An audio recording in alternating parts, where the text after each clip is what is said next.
It is very common for people to try to evaluate our lives through numbers. The other day, at a lecture, a woman asked me how much a professor at USP earns, and I answered her straight up. When I finished giving her that number, she looked at me with a compassionate expression and said, "With that salary, life can't possibly be worth it." In companies, the numbers may be different. Goals, results, targets, market share percentages, all of this carefully laid out in charts and tables, as if they were proof of what we live, how we live, and the extent of the quality of our lives. But when we go back home and reflect on what was worth it that day, we are forced to accept that if that day was worth anything, it was because of good sensations, a compliment, an applause, a hug, an unexpected reunion with someone very special. And none of this can be translated into numbers. In fact, everything that truly matters in life is not a quantity. These good sensations ended up being summarized, I would say gathered, under the word love. Indeed, with love, life seems much better. With love, it is worth waking up on Monday if we are going to meet the one we love. Now, without love, it is harder. Without love, happy hour really is Friday at 6 p.m. And when Friday arrives, we begin to wait for the coming week. Without love, we hope that life will just pass by. Without love, everything is gray. It is dull. It is boring. If love is what gives color to life, nothing is better than trying to identify what this love is about, what sensation it corresponds to. But there is not much clarity. We have to admit it. When you wake up on a cold day and hit your shin on the corner of the bed, you feel pain. And you know what pain is. At the dentist, you know what is happening. But if someone asks, "Are you in love?" you answer, "Yes." And if the person insists, "And what do you feel?" When someone comes up to you and says, "I love you," interrupt them. Ask, "What do you mean? What are you talking about? What feeling does that correspond to?" The history of thought is full of answers about love. I will start with 3 answers from 3 great thinkers, 3 great spiritual masters. Not that there are no others, but these are very important ones. The first is Plato. Plato is the most influential thinker in all of history, the founding father of philosophy. And you know that Plato spoke about love. You have heard the expression Platonic love. Next comes Aristotle, the founding father of science, the founding father of our way of investigating.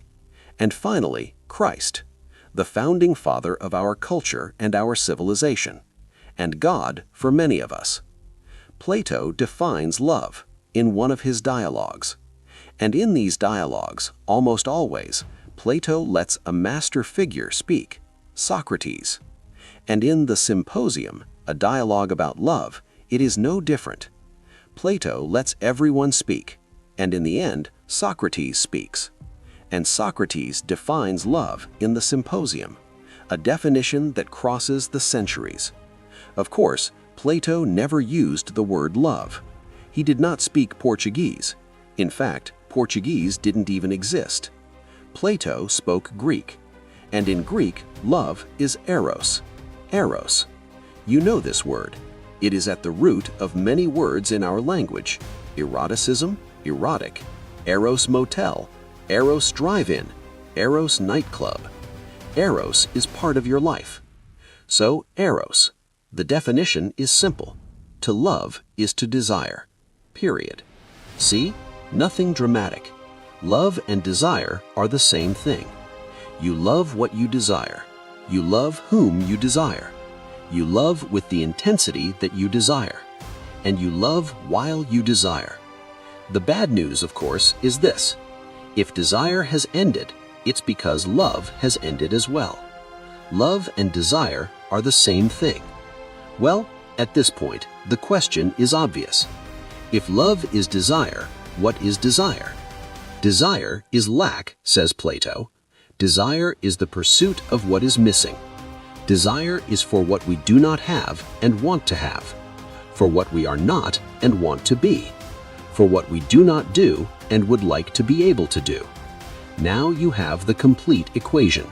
You love what you desire, and you desire what you do not have. And when you have it, you no longer desire it. And since love is desire, you no longer love it. That's how it works. Simple, fast. My youngest daughter is named Natalia. She is 11 years old. When she was 7, she wanted a little electronic toy called a DS. She wanted it badly. She desired it. And since desire is love, she loved the DS. The DS in the store, her at the display window. And so a love relationship lasted until Christmas, when Natalia, after deserving it so much, received the DS. At that moment, the lack disappeared. With the disappearance of lack, desire disappeared. And since love is desire, Natalia's love for the DS ended right there, that very instant. Today, the DS is in a chest of desires murdered by consumption, in a chest of desires killed by consumption. Today, Natalia loves the DSi, the I. She does not have it, and judging by the salaries of USP professors, Natalia's love for the DSi will remain alive, erotic, vibrant, each one on one side of the display window, thanks to the university. Sure. Of course, at this point, Aristotle raises his hand and says, "I think love can't be just that." And Aristotle proposes a second definition of love, a definition completely different from Plato's. Because now it is no longer about desire for what is missing, it is about joy in what is no longer missing. This love Aristotle will name philia, with PH, philia. You find this word in philosophy, which is nothing more than love of wisdom. The joy we feel when we learn what we did not know, when we think what we had not yet thought. This love for presence, for encounter, for what is already ours, is Aristotelian love. And it has nothing to do with Plato's love, it is clear. Aristotle's love is for the car you already have, and not for the one at the dealership. It is for the students who are already yours, and not for those you would like to have. It is for the university where you teach, and not for the one where you would like to work. It is for the child who is yours, and not for your sister's child. Always like this. Aristotle's love is for the world as it is, a reconciliation with the real, a reconciliation with the world, when the world brings joy, when the world feels good. Of course, the world does not always bring joy. That is why we do not love everything around us. At this point, you would be completely justified in asking, if desire, Plato's love, is the pursuit of what is missing, then what is joy? The definition I'm about to propose now is not Aristotle's. It came later, but it is better, and it will help us a lot. Keep this in mind. Joy is the passage to a more powerful state of one's own being. I repeat, joy is the passage to a more powerful state of one's own being. And then you might say, "Professor, there's no point in repeating it. I heard it. The problem isn't auditory, it's a lack of repertoire." So come with me. Come with me. I have the impression that if you do a self-analysis of what happens to your emotions throughout the day, you have probably already noticed something. There are moments when you are flying low, focused, productive, alert, energized. You are doing very well. And there are moments, on the contrary, when you are downcast, unwell, sick, without energy. So, two things you have already noticed. First, there is an energy that animates you. Second, this energy fluctuates, and it fluctuates a lot. This energy each thinker has called by a different name. Among the Romans, Lucretius in De Rerum Matura called this energy clinamen.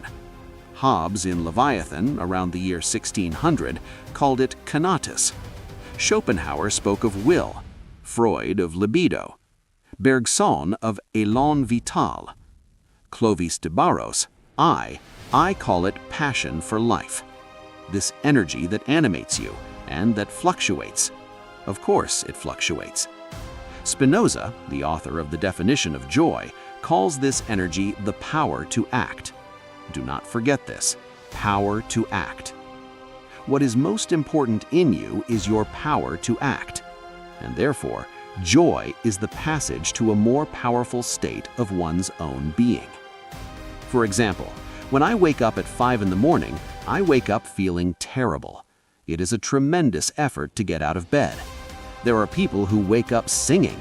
I usually say they are demonic people, and that we need to get rid of them. A normal person does not wake up singing. If someone wakes up singing next to you, they are being guided by dark forces of evil. Terrible. I sit on the bed, I go to the bathroom, I sit on the toilet, supreme effort. I take a shower, I already feel a little more awake. I get dressed, I have some coffee, I'm already a bit better. I leave home at 6:30. I live on Itucolomí Street on the corner of Ipiranga, and I love my neighborhood. I love it. I like the avenue I walk through. I like that place. I will never leave there.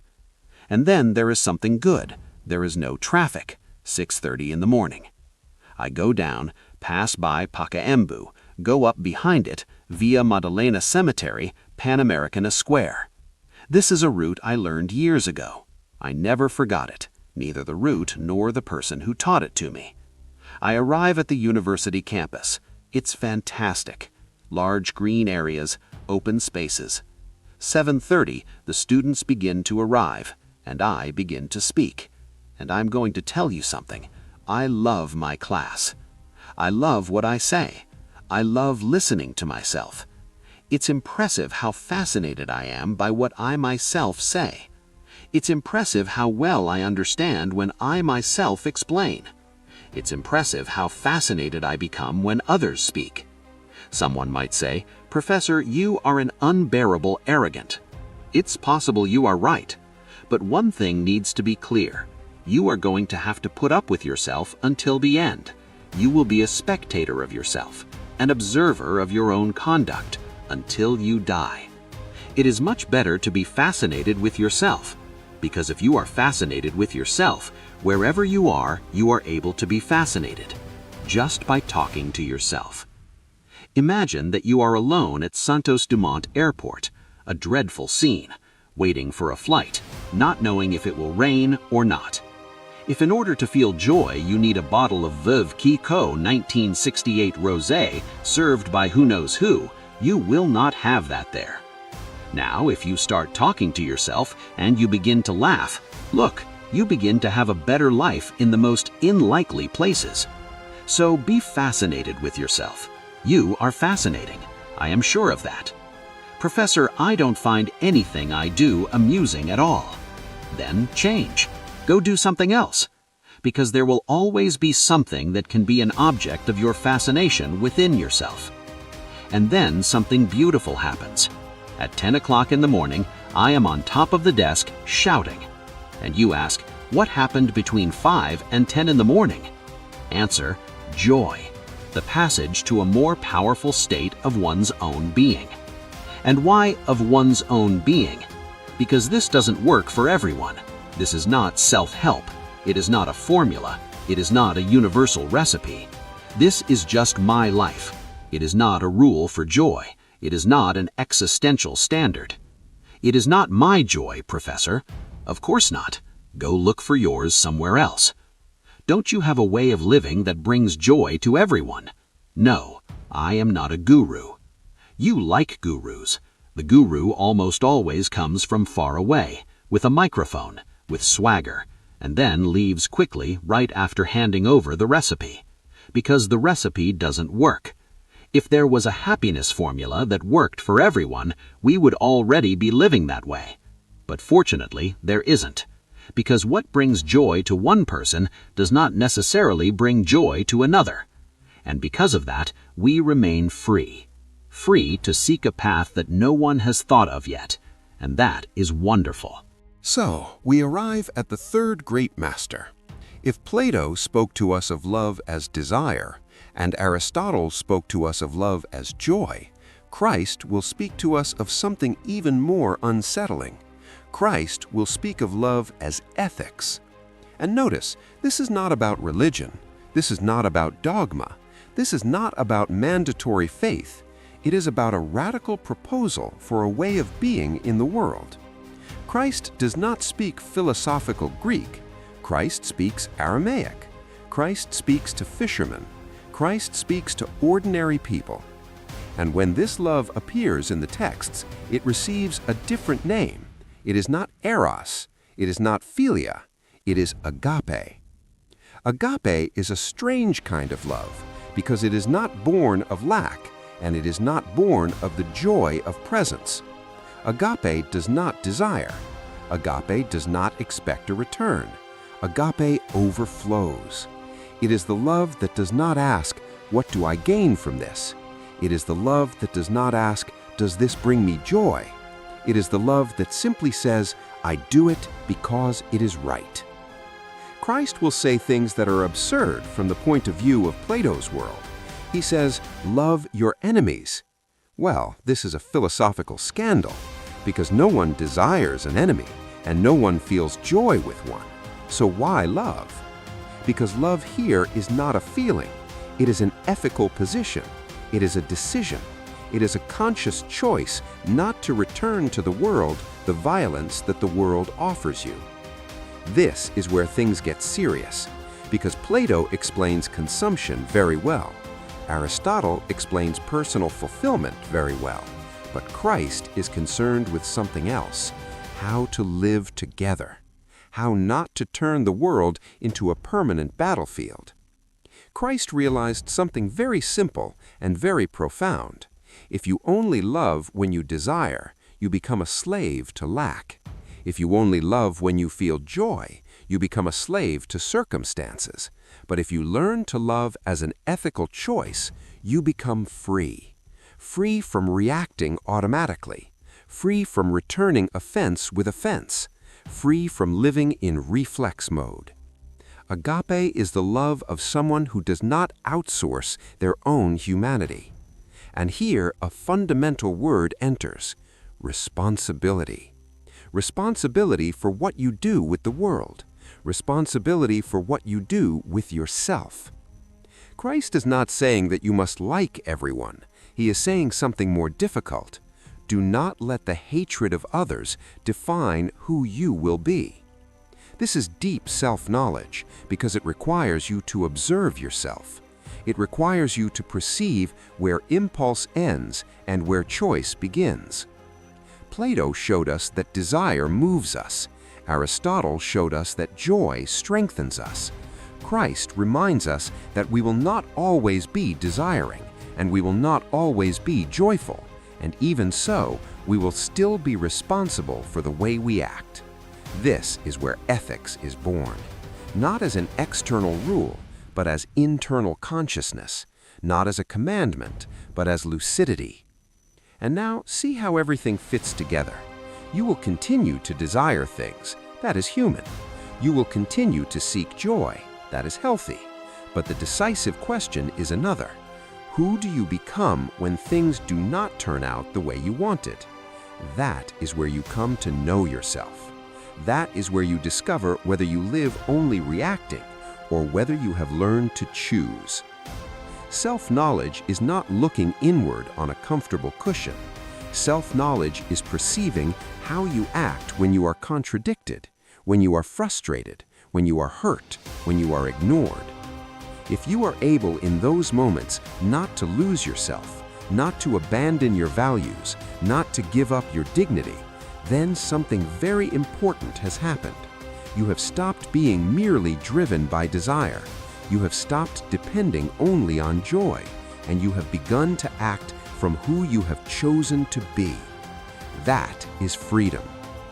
And here is the final message I would like to leave with you. Desire, yes. Rejoice whenever you can, but do not hand over your life either to what is missing or to what passes. Build a center, an inner place where you know who you are even when everything fluctuates, because the world will continue to change. Desire is never fully satisfied.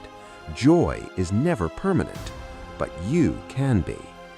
You can become someone capable of crossing lack, capable of savoring joy, and capable of acting ethically even when it is difficult. This does not make you perfect, it makes you conscious. And consciousness, my friends, is the greatest act of love that someone can have for themselves. And curiously, it is also the greatest act of love that someone can offer to the world. Subscribe to the channel because you already understand that you are capable, and we are determined to help you.